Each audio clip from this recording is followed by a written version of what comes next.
Estamos de volta agora para falar da reação do Ministério Público sobre a decisão do Supremo de tirar do juiz Sérgio Moro trechos da delação da Odebrecht que envolvem o ex-presidente Lula. Juliana, a Procuradoria-Geral da República pode recorrer dessa decisão do Supremo.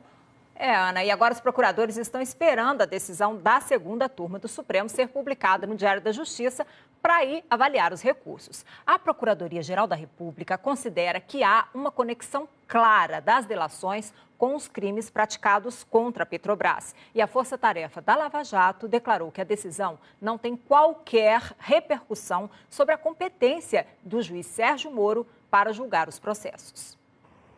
A Procuradoria-Geral da República considera que há conexão clara dessas provas com os crimes praticados contra a Petrobras. A PGR pode recorrer da decisão à própria segunda turma e pedir que este recurso seja levado ao plenário do Supremo. De acordo com a decisão da segunda turma do Supremo, as ações penais contra Lula continuam nas mãos do juiz Sérgio Moro. Mas os depoimentos dos delatores da Odebrecht serão retirados dos processos e mandados para a Justiça Federal em São Paulo.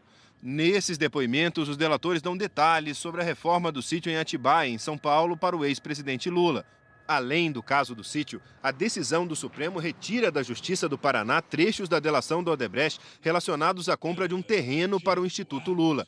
No fim da tarde de ontem, após analisar a decisão da segunda turma do Supremo, a defesa de Lula pediu que o juiz Sérgio Moro mande os processos inteiros para São Paulo.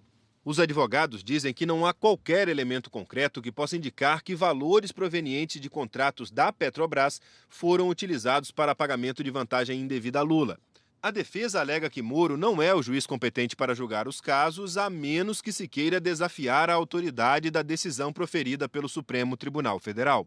Mas no julgamento da segunda turma, tanto no voto do ministro Edson Fachin quanto no do ministro Dias Toffoli, que abriu a divergência, ficou claro que a decisão não significa que a competência para julgar os casos tenha mudado para a Justiça Federal de São Paulo ou que tenha que sair da Justiça Federal do Paraná, de Sérgio Moro. Eu digo que a investigação se encontra em fase embrionária e que essa decisão, evidentemente, não firma, em definitivo, a competência do juízo indicado. Além disso, a decisão não impede que Moro, se quiser, peça à Justiça Federal em São Paulo o compartilhamento das provas para incluí-las nos processos contra o ex-presidente Lula.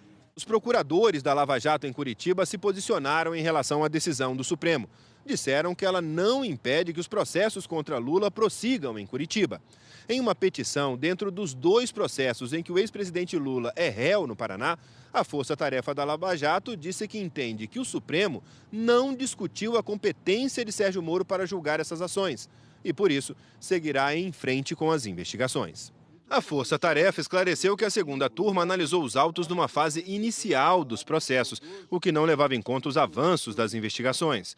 O MP reforça que os autos submetidos ao Supremo estavam em fase embrionária, já que continham basicamente os depoimentos dos colaboradores, e que é fato notório que houve uma larga e profunda investigação conduzida sobre os fatos envolvendo o sítio de Atibaia, que culminou no ajuizamento e já processamento avançado da presente ação penal.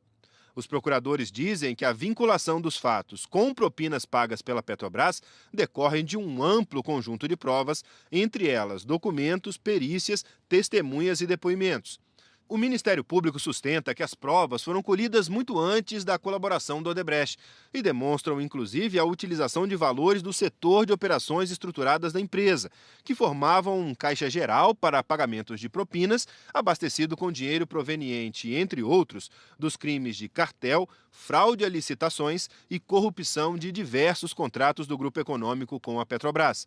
Também afirmam que tem razão o voto de Dias Toffoli ao declarar expressamente que não poderia fazer uma análise vertical da matéria sem conhecer as outras provas relacionadas ao assunto ou fora do âmbito adequado, que são as investigações e ações penais existentes.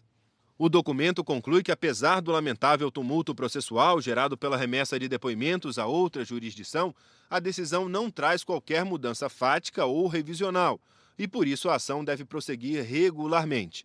Uma destas provas é o depoimento de executivos da construtora OAS, que afirmaram em juízo que o dinheiro para as reformas no sítio veio de uma conta geral de propina, resultado dos desvios da Petrobras.